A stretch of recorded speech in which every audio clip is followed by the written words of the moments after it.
नोटबंदी को बड़ी बद इंतजामी बताने वाले पूर्व प्रधानमंत्री मनमोहन सिंह को पीएम मोदी ने राज्यसभा में जवाब दिया।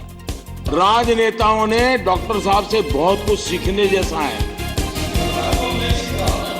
इतना सारा हुआ, उन पर एक दाग नहीं लगा। बाथरूम में रेनकोट पहन करके नहाना, ये कला तो डॉक्टर साहब ही जानते हैं और कोई नहीं जानता। पीएम मोदी ने पूछा कि जिस देश की अर्थव्यवस्था पर 35 साल तक मनमोहन सिंह का दबदबा रहा, उसका बुरा हाल क्यों है। शायद ही कोई ऐसा अर्थ जगत का व्यक्ति होगा जिसने हिंदुस्तान के 70 साल की आजादी में आधा समय एक ही व्यक्ति का इतना दबदबा रहा हो। इसके बाद मनमोहन समेत कांग्रेसी सांसदों ने सदन से वॉकआउट किया। इस पर पीएम ने कहा कि मर्यादा लांघने पर जवाब सुनने के लिए भी तैयार रहना चाहिए। इतने बड़े पद पर रहे हुए व्यक्ति ने सदन में जब लूट और ब्लंडर जैसे शब्द प्रयोग किए थे तो 50 बार उधर भी सोचने की जरूरत थी कि मर्यादा अगर लांघते हैं तो सुनने की भी तैयारी। राहुल गांधी ने ट्वीट करके पीएम के बयान को शर्मनाक बताया है। राज्यसभा सांसद डॉक्टर सुभाष चंद्रा ने कहा कि पीएम ने सिर्फ सच बोला है। सच्चाई है क्या? ये सच्चाई नहीं है? आपने और आप हम नहीं जानते क्या? मीडिया नहीं जानता क्या? इनके पिछले 10 साल के उसमें कितने स्कैम हुए, सब देखा, जग जाहिर है। शशिकला नटराजन का समर्थन करने वाले एआईएडीएमके के सांसदों को दिल्ली लाया गया है। सांसद एम थंबईदुरई के साथ दिल्ली भेजे गए सांसदों को शशिकला पार्टी में अपनी पकड़ और अपने बहुमत के तौर पर पेश कर सकती हैं। एआईएडीएमके के सांसद राष्ट्रपति से मिलेंगे।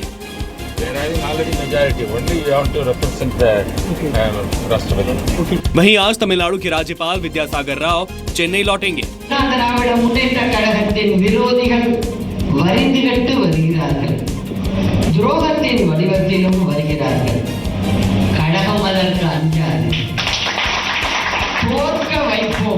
वहीं सीएम पद से इस्तीफा दे चुके ओ पनीरसेल्वम ने कहा कि जरूरत पड़ने पर वो बहुमत साबित करने को तैयार हैं। தமிழக மக்களுடைய உரிமைகளுக்கு நாங்கள் தொடர்ந்து குரல் கொடுப்போம்.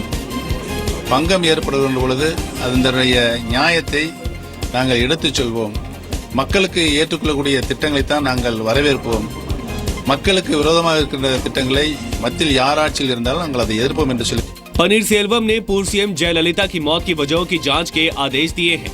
पनीरसेल्वम का आरोप है कि जयललिता करीब 75 दिन अस्पताल में भर्ती थी, लेकिन इतने दिनों में एक बार भी जयललिता से उनको मिलने नहीं दिया गया था।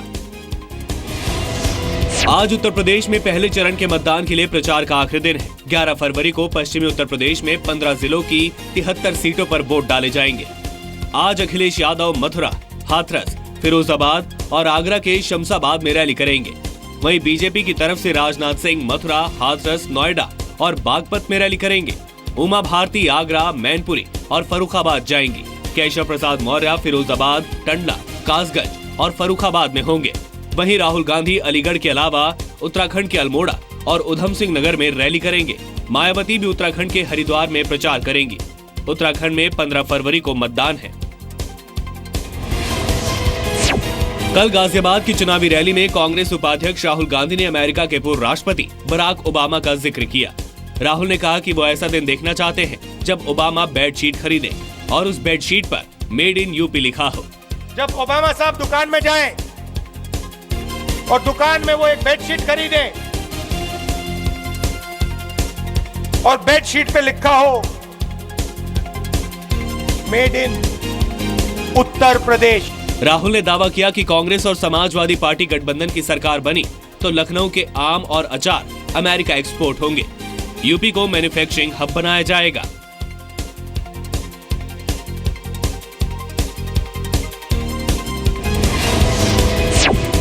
आरएसएस प्रमुख मोहन भागवत ने कहा कि भारत में जन्म लेने वाले हर व्यक्ति की राष्ट्रता हिंदू है।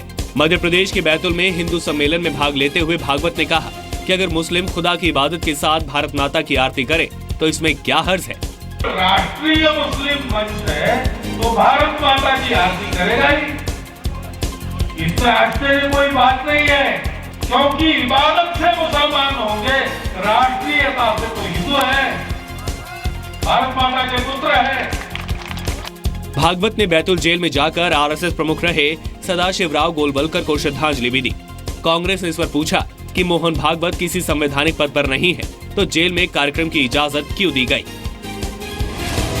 गोवा में चुनाव प्रचार के दौरान रिश्वत वाले बयान पर रक्षा मंत्री मनोहर पर्रिकर से चुनाव आयोग ने जवाब मांगा है। पर्रिकर पर प्रचार के दौरान मतदाताओं को प्रतिद्वंदी उम्मीदवारों से रुपए लेने के लिए प्रोत्साहित करने का आरोप है। इससे पहले इसी तरह के भाषण के लिए केजरीवाल के खिलाफ एफआईआर दर्ज की गई थी। केजरीवाल ने भाषण के दौरान मतदाताओं से कहा था कि विरोधी पार्टियों से रुपए ले लें, लेकिन वोट आम आदमी पार्टी को ही दे।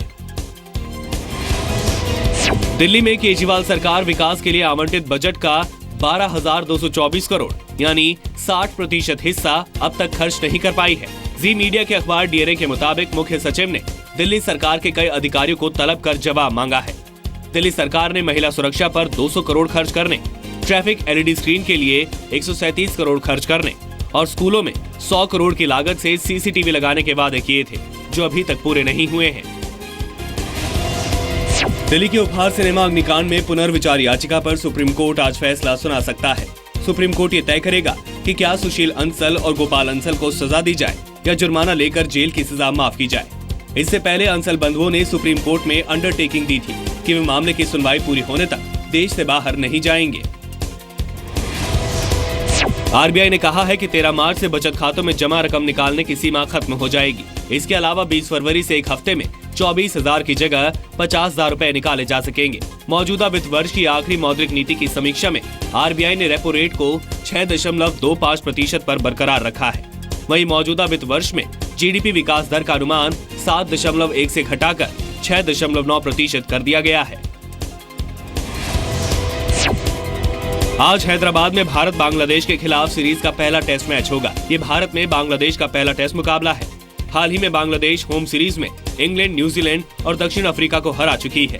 भारत और बांग्लादेश के बीच अब तक 8 टेस्ट मैच खेले गए हैं, जिसमें भारत ने 6 में जीत दर्ज की, जबकि 2 मैच ड्रॉ रहे।